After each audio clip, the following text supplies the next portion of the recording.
Benzinin və dizelin bahalaşması taksi qiymətlərinə təsiri olacaqmı? Bununla bağlı bir məlumatı diqqətinizə çatdırırıq. Qeyd eləyək ki, bugün yanvarın 1-idir. Belə ki, benzin və dizel yanacağında müşahidə olunan qiymət artımı taksi xidmətlərinin tariflərinə də təsir eləyə bilər. Mütəxəssislər bildirirlər ki, yanacaq qiymətlərindəki dəyişiklik ümumilikdə bir çox sahələrdə qiymətlərin paralel artımına səbəb olur. Artımın nisbətən az olmasına baxmayaraq, təsir etdiyi sahələrdə qiymət artımı qaçılmazdır.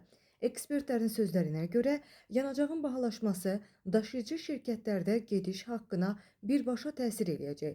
Lakin qiymət artımının ilk olaraq taksi xidmətlərində müşahidə olunacağı ehtimal edilir. Buna səbəb isə taksi xidmətlərinin əsasən özəl daşıyıcı şirkətlər tərəfindən göstərilməsidir. Məsələ ilə bağlı taksi şirkətləri ilə əlaqə saxlanılıb. Bolt daşıyıcı şirkətindən bildirilib ki, hazırda tarif artımı ilə bağlı dəqiq qərar və ya rəsmi məlumat yoxdur. Uber şirkətindən isə qeyd edilib ki, müvafiq təhlillər aparıldıqdan sonra tariflərdə dəyişiklik olub-olmayacağına dair də qərar verilmiş olacaq.